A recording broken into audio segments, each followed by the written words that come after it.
संस्कार हे कधी-कधी शब्दातून नव्हे तर कृतीतून दिसतात आणि संस्काराची खरी परीक्षा ही सार्वजनिक जीवनात होते. म्हणूनच कोल्हापुरात येणाऱ्या पर्यटकांना, भाविकांना आणि पाहुण्यांना आपली थुंकी नव्हे बरं का, तर आपले संस्कार दिसायला पाहिजेत. एक गोष्ट स्पष्टपणे समजून घ्यायला हवी.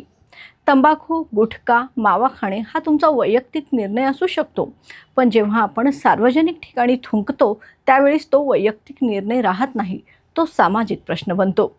कारण ज्या क्षणी आपण सार्वजनिक ठिकाणी थुंकतो तेव्हा तो संपूर्ण समाजाच्या आरोग्याचा, स्वच्छतेचा आणि शहराच्या संस्काराचा विषय बनतो.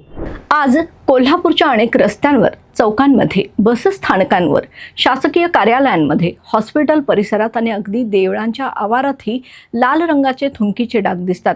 काही जण बेजबाबदारपणे रस्त्यावर थुंकताना दिसतात. मग एक साधा प्रश्न मनात सलतो.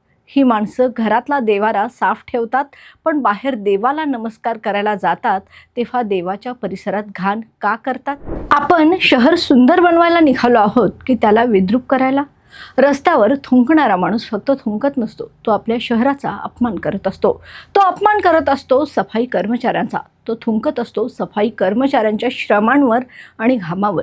मला इतरांच्या आरोग्याची पर्वा नसल्याचं तो जाहीर प्रदर्शन करत असतो. आरोग्याच्या दृष्टीने देखील हा गंभीर विषय आहे. क्षयरोग अर्थात TB, फ्लू आणि इतर संसर्गजन्य आजारांचे जंतू थुंकीतून पसरू शकतात. एका बाधित व्यक्तीच्या निष्काळजीपणामुळे अनेकांचे आरोग्य धोक्यात येऊ शकते. म्हणून रस्त्यावर थुंकणे ही केवळ अस्वच्छ सवय नाही, तर ती सामाजिक गैरजबाबदारी आहे. आपल्या नागरिकत्वाला लागलेला कलंक आहे. इतरांच्या आरोग्याशी केलेला बेपर्वा खेळ आहे. ती संस्कार नसल्याची दाखवणारी कृती आहे. आणि आपण कोल्हापूरकर तसे नाही आहोत. काही जण अभिमानाने म्हणतात, आम्हाला अनेक वर्षांची सवय आहे, कशी सुटणार? पण चुकीची सवय बदलण्यासाठी मानसिकतेची गरज असते.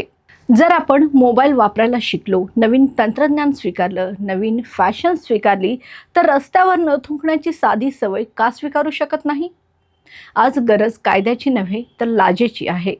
प्रसारमाध्यम चॅनल आणि कोल्हापूर महानगरपालिका यांच्या थुंकीमुक्त आणि तंबाखूमुक्त कोल्हापूर या जनचळवळीत सहभागी होताना संकल्प करूया.